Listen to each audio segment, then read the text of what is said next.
এতদিন পরে এসেছো, ভালো করে করতে হবে। দাদাও বেসিনের পানি ছেড়ে দিই যাতে শব্দ বাইরে না যায়। সেদিন আলমারির পেছনে করেছি, আজকে রান্নাঘরে করব। আর একটা বিদেশি বেলুন এনেছি, এটা দিয়ে করো। আমি অতনু থাকি দুর্গাপুরে আমার এক বন্ধুর ফ্ল্যাটে। আমি টিউশন পড়াই এবং সঙ্গে পড়াশোনাও করি। আমার বন্ধু একটা টিউশন জোগাড় করে দিয়েছে। ফ্ল্যাট থেকে একটু দূরে একটা বাড়িতে একটা ক্লাস 5-এর বাচ্চা যে পড়াতে হবে, সেই মতো আমি তাদের বাড়ি যাই পড়াতে। আমি খুব শান্ত প্রকৃতির ছেলে, খুব একটা কথা বলি না, তাই আমি পড়াতে যাই ও পড়িয়ে চলে আসি। এভাবেই চলতে থাকে ওদের বাড়িতে। 3 জন বাচ্চা, ছেলেটি ওর মা আর বাবা। বাচ্চা ছেলেটার নাম রিজু, ওর মায়ের নাম রিজু ও বাবার নাম রমেন। আমি রিজুর বাবা মাকে দাদা ও বৌদি বলে ডাকি। ওরা খুব বড়লোক। দাদা একটা মেডিসিন কোম্পানিতে চাকরি করে, তাই সকালে বেরোয়, অনেক রাতে বাড়ি ফেরে। এইভাবে দীর্ঘদিন ধরে থাকতে থাকতে আমার সাথে ওই ফ্যামিলিটি খুব ক্লোজে একটা ফ্যামিলিতে পরিণত হয়ে গেল। আমি তাদের বাড়ির একজন হয়ে উঠলাম। আমার যখন যা প্রয়োজন হতো আমি নিজেই করে নিতাম, যেমন জল খাওয়া, বাথরুম যাওয়া ইত্যাদি। এই ফ্যামিলি সম্পর্কে আমার মনেও কোনো খারাপ চিন্তা ছিল না। আমারও বাড়ি থেকে দূরে একটা ফ্যামিলি পেয়ে খুব ভালো লাগত। একদিন আমি যথারীতি পড়াতে গেছি। কিছুক্ষণ পরে ওয়াশরুমে যাওয়ার প্রয়োজন পড়ে। যখন বাথরুমে যাই, সঙ্গে সঙ্গে ঘটল এক মাথা ঘুরে যাওয়া ঘটনা।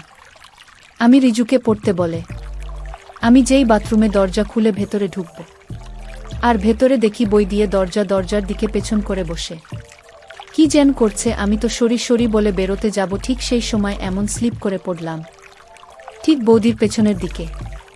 এমন পরিস্থিতিতে বৌদি একটু চমকে গিয়ে শাড়ি ঠিক করতে লাগলো, আর আমিও খুব তাড়াতাড়ি উঠে সেখান থেকে বেরিয়ে এলাম। এই ঘটনায় আমার খুব অস্বস্তি হচ্ছিল। এটা কি হলো? আমি কোনোভাবে আবার ফিরে এসে রিজুর কাছে এসে বসে পড়াতে শুরু করলাম। পরে গিয়ে যে ব্যথা পেয়েছি সেই সবের খেয়াল নেই, শুধু ভাবছি বৌদি কি ভাববে। আমার খুব টেনশন হচ্ছিল। হঠাৎ খেয়াল করলাম বৌদি এখনও বাথরুমে। আমি রিজুকে যেখানে পড়াই বাথরুমটা ঠিক সেই রুমের সামনে। বৌদি বেরোলেই আমি দেখতে পাব, তাই মনে হয় বেরোতে পারছে না। দেখি কিছুক্ষণ পরে বৌদি বেরিয়ে কোনো দিকে না তাকিয়ে রান্নাঘরে চলে গেল। আমিও তাকাইনি, তবে বুঝতে পারছি আমি সেদিন তাড়াতাড়ি বাড়ি ফিরে এলাম। বাড়ি ফিরে বুঝলাম আমার খুব জোরে পায়ে ব্যথা লেগেছে, একটু কেটে গিয়েছে। ভাবলাম সকালে ঠিক হয়ে যাবে, কিন্তু সকালে আরও ব্যথা বেড়ে গেল। ঠিক করলাম আজ পড়াতে যাব না। আমি বিছানাতে শুয়ে পড়লাম, আর মোবাইল দেখতে থাকতে আমার বুকটা ধকধক করে উঠল। দেখি রিজুর মা ফোন করেছে। ইচ্ছে করেই ফোনটা ধরলাম না। ফোন রেখে অনেক কিছু মাথায় ঘুরতে লাগলো। বৌদি হয়তো রেগে গেছে। আমি তার পরের দিন পড়াতে গিয়ে স্বাভাবিকভাবেই আছি, কিন্তু মনের মধ্যে খুব লজ্জা লাগছে। কিছুক্ষণ পরে দেখলাম বৌদিও স্বাভাবিক, কিন্তু আমাকে চা দিতে এসে আমার লজ্জা আরও বাড়িয়ে দিল। চা রেখে বৌদি আস্তে করে বলল, খুব জোরে লেগেছিল নাকি? আমি বললাম, না বৌদি, আমি ব্যথার কথা বলিনি বলেই হাসতে হাসতে চলে গেল, আর আমার মুখ পুরো লাল হয়ে গেল। খানিক পরে বৌদি এসে বলল, দেখি কোথায় ব্যথা পেয়েছ? আমি বললাম, না তেমন কিছু না, একটু কেটে গেছে, সেরে যাবে। এই বলে পাটা দেখাতেই বৌদির চোখ কপালে এতটা লেগেছে, আর তার মধ্যে খোঁড়াতে পড়াতে এসেছে, পায়ে অনেকটা লেগেছিল। তাই বৌদি বলল, দাঁড়াও, আমার কাছে ভালো মলম আছে, একটু দিলেই ব্যথা কমে যাবে। এই বলে ভেতর থেকে একটা মলম নিয়ে এসে আমার পায়ের কাছে বসে আমার পা টেনে ধরল এবং খুব যত্ন করে মলম লাগাতে মাথা নিচু করেই আস্তে আস্তে বলতে লাগলো, খুব ব্যথা পেয়েছ? এত তাড়াহুড়ো করে বাথরুমে ঢুকলে এই রকমই হয়। আমি খুব লজ্জা পেয়ে গেছিলাম। আমি বললাম, বাথরুমে দরজাটা লাগিয়ে নিলেই হয়। বৌদি আর কিছু বলল না, কিন্তু সেদিন আমায় যাবার সময় বলে গেল, বেশ করেছি, আবার খোলা রাখব, আর হাসতে হাসতে চলে গেল। আমি তো পুরো আকাশ থেকে পড়লাম। যাই হোক, আমি আবার লিজুকে পড়াতে শুরু করে দিলাম, কিন্তু মন বসছে না পড়াতে, শুধু মনে পড়ছে বৌদির কথায়। কোনো মতে পড়াচ্ছি। কিছুক্ষণ পরে দেখি বৌদি চা দিয়ে গেল আর বলে গেল, কাল রবিবার, কাল আসবে। আমি বললাম, কি জন্য? বৌদি বলল, সেটা বলা যাবে না, আসবে ব্যাস। আমি বললাম, আচ্ছা ঠিক আছে। আমি চিন্তায় পড়ে গেলাম। যাই হোক, বাড়ি এসে ভুলেও গেলাম কালকের যাওয়ার কথা। আজ রবিবার, সারাদিন অনেক কাজ ছিল। দুপুরে খাবার খেতে খেতে হঠাৎ মনে পড়ল রিজুদের বাড়ি যাওয়ার কথা। তাই সন্ধেবেলায় আমি ঠিক পড়াতে যাওয়ার সময় বৌদিদের বাড়িতে এলাম। এসে জানতে পারি আজ রিজুর জন্মদিন। আমি তো সঙ্গে কোনো কিছু রিজুর জন্য আনিনি।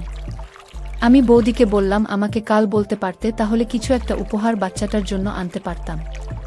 তখন বৌদি বলল, ওর জন্মদিন আমরা পালন করি না আর কাউকে নিমন্ত্রণ করি না, কারণ ওই দিন ওর দাদু মারা গিয়েছিলেন। তাই আর আজ তোমাকে ডাকার কারণ তুমি এই বাড়ির একজন হয়ে গেছো, তাই আজ ওর বাবা বাড়িতে নেই, বাইরে গেছে কোম্পানির কাজে। রিজুর খারাপ লাগবে, তাই তোমাকে ডাকলাম। আমি বললাম, ও এই ব্যাপার। বৌদি বলল, আচ্ছা তোমরা বসো, গল্প করো, আমি একটু খাবার নিয়ে আসছি বলে বৌদি চলে গেল। আমি আর রিজু গল্প করতে লাগলাম। কিছুক্ষণ পরে বৌদি এলো খাবার নিয়ে।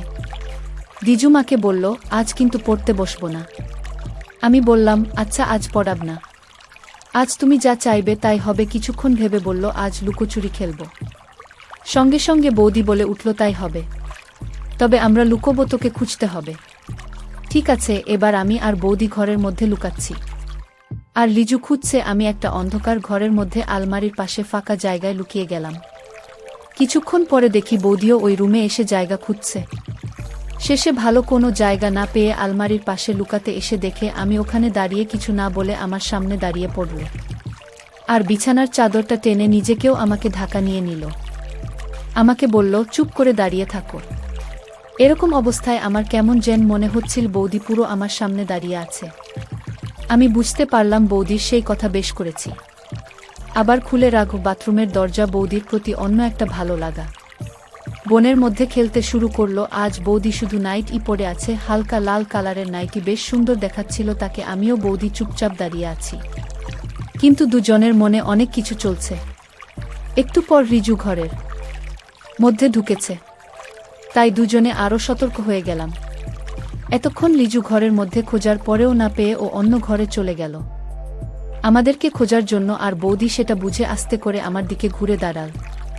আমাদের আর বোঝার কিছু বাকি রইল না যে আমরা একে অপরের কাছে কি চাই। বৌদি বলল, অতনু, আজ আমাকে তুমি তোমার মতো করে ভালোবাসো। তখনই মা, ও মা, আমি তোমাকে খুঁজে পাচ্ছি না। আমাদের জানো জ্ঞান ফিরে এলো। আমরা তাড়াতাড়ি সতর্ক হলাম, তুমি এখন বেরিয়েও না, আগে আমি যাই, তারপর তুমি এসো বলে বৌদি বেরিয়ে গেল। আমিও একটু পরে বেরিয়ে এলাম। এসে সোফায় বসে পড়লাম। বৌদি রান্নাঘরে চলে গেল আর আমাদের বলল, রিজু তোরা দোতলায় যা, আমি কফি নিয়ে আসছি।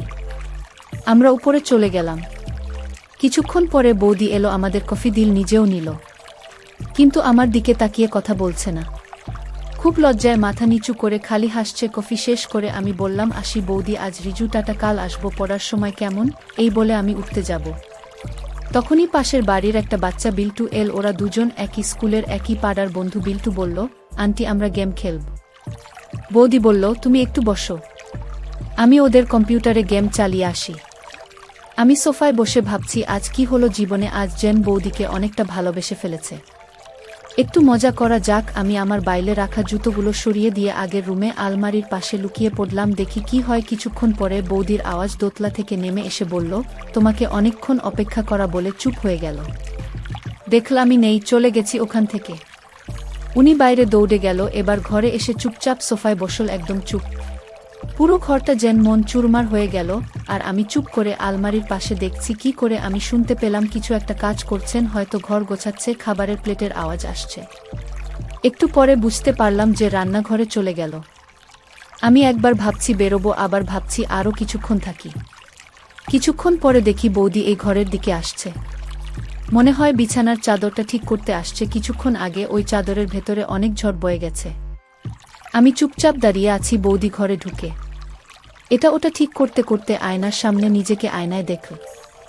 আমি একটু উকি মেরে দেখছি কি করছে বৌদি। বৌদি নিজেকে আয়নায় ভালো করে দেখছে। আজ যেন নিজেকে নতুন করে পেয়েছে। নিজের চুল ঠিক করতে করতে গুনগুন করে গান করছে, আবার নিজে লজ্জা পাচ্ছে। এবার আয়নায় নিজেকেই নিজে একটা কিস ছুড়ে দিয়ে বলছে, দুষ্টু ছেলে একটা। আমি আলমারির পাশ থেকে দেখছি আর মনে মনে হাসছি। আর বেশিক্ষণ এভাবে থাকা যাবে না। ওদিকে টাইম ও হয়ে গেল বাড়ি যাওয়ার, তাই এবার বেরোতে হবে। এবার আমি বেরোতে যাব, দেখি বৌদি এদিকেই আসছে। চাদর ঠিক করতে যেই আমার সামনে এসেছে, আমি হালুম বলে উঠেছি।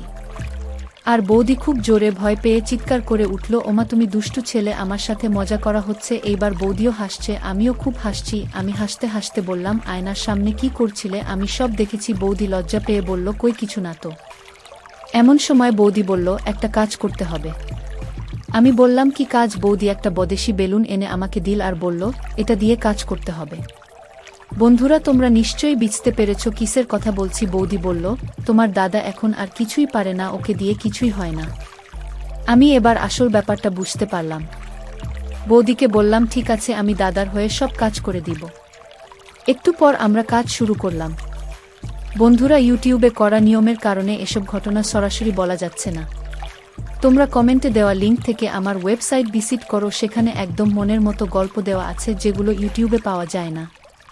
ঘণ্টাখানেক কাজ করার পর বৌদি বুঝতে পারল আমি পড়ানোর পাশাপাশি অন্য কাজ করতেতেও বেশ দক্ষ। দেখলাম অনেক রাত হয়ে এসেছে। বৌদি বলল, আজ রাতে এখানে থেকে যাও না প্লিজ, কাল সকালে বাড়ি যাবে, আজ তোমার দাদা বাড়ি আসবে না। আমি বললাম, আমারও ইচ্ছে করেছে থাকতে, কিন্তু কাল সকালে আমার একটা ইন্টারভিউ আছে, আমাকে অনেক সকালে ঘুম থেকে উঠে যেতে হবে। আর তাছাড়া আজ সারা সন্ধ্যায় যা হলো, আমি সমস্ত পড়াশোনা ভুলে গেছি, তোমাকে ছাড়া আমার আর কিছুই মনে পড়বে না। বৌদি বলল, মস্করা ছেলে, বলো কবে আসবে? কলকাতা থেকে পরশুদিন সন্ধ্যায় বলে চলে এলাম। পরের দিন তাড়াতাড়ি রেডি হয়ে বেরিয়ে পড়লাম। বৌদিদের রাস্তা দিয়ে যাওয়ার সময় দেখি বৌদি বেলকনিতে দাঁড়িয়ে আছে। আমি একবার তাকিয়ে সোজা চলে গেলাম আর ফিরে তাকালাম না। সারাদিন ইন্টারভিউয়ের চাপ, ইন্টারভিউ হলো রাতে, আবার ট্রেন ধরে দুর্গাপুরে নেবে। ভাবলাম সারাদিন বৌদি একবারও ফোন করেনি, মনটা একটু খারাপ হয়ে গেল। যাই হোক, বাড়ি ফেরার পথে ঠিক করলাম বৌদিদের রাস্তা দিয়ে যাব। প্রায় সোজা বাড়ি এসে হাত মুখ ধুয়ে শুয়ে শুয়ে ভাবছি চাকরিটা যেন ঠাকুর ঠাকুর করে পেয়ে যায়। কিছুক্ষণ পরে ঘুমিয়ে যায়। সকালে মোবাইলের রিং এ ঘুম ভাঙল, ফোনটা একটু দূরে ছিল। ভাবলাম বৌদি ফোন করেছে, দৌড়ে গিয়ে ফোনটা ধরে দেখি বাড়ি থাকে ফোন। যাই হোক, তাদের সঙ্গে কথা বললাম। তারপর বাথরুমে গিয়ে স্নান করতে করতে খুব রাগ হলো। বৌদি একবারও ফোন করল না, আমিও ফোন করব না। সারাদিন কাজে কাজে কেটে গেল। বিকেলে রিজুকে পড়াতে যাব, একটা প্যান্ট আর একটা টি শার্ট পরে বেরিয়ে গেলাম। রিজুদের বাড়ির দরজা খুলে ভেতরে ঢুকতেই রিজুকে ডাক দিলাম, ও এসে পড়তে বসল। কিন্তু বৌদির কোনো দেখা নেই। আমি পড়াচ্ছি আর ভাবছি কি হলো। গত পরশু এত কিছুর পরে বৌদি কি সব ভুলে গেল নাকি অন্য কিছু? আমার পড়ানো হয়ে গেল, রিজু দোতলায় চলে গেল। আর তখনই বৌদি এলো, যেন অনেকক্ষণ অপেক্ষা পড়েছিল। এসেই আমার হাত ধরে টানতে টানতে আমাকে রান্নাঘরে নিয়ে গেল, বলল, কয়েকদিন তো ছিল না, এই কদিন একা কাজ করতে হয়েছে। রিজুর বাবাও বাড়িতে নেই, আজকে আবার আমাকে কাজে সাহায্য করতে হবে। আমি বললাম, ঠিক আছে বৌদি, আমি সব কাজে সাহায্য করব। বৌদি বলল, আর হ্যাঁ, সেদিন চুল অনেক বড় ছিল বলে ভালোভাবে কাজ করতে পারিনি। তুমি আজ আসবে বলে চুল কেটে একদম ফিট হয়েছি, একটা ক্রিম ব্যবহার করেছি, কাজ করার সময় সুবিধে হবে। এরপর বৌদি বেসিনের পানি একটু বেশি করে ছেড়ে রেখে দিল, যাতে রিজু বুঝতে না পারে এখানে কি হচ্ছে। এরপর আমরা কাজ করতে শুরু করলাম। ইন্টারভিউয়ে যাওয়ার পর থেকে বৌদির অনেক কাজ জমে আছে। সব কাজ একে এক শেষ করে দিয়েছিল। বৌদির অনেক কষ্ট হচ্ছিল, তবে কাজের সাহায্য পেয়ে এখন কিছুটা স্বস্তি বোধ করছে। 3 ঘন্টা পর বৌদি বলল, রিজুকে পড়ানোর পর আমাকে এভাবেই কাজে সাহায্য করতে হবে।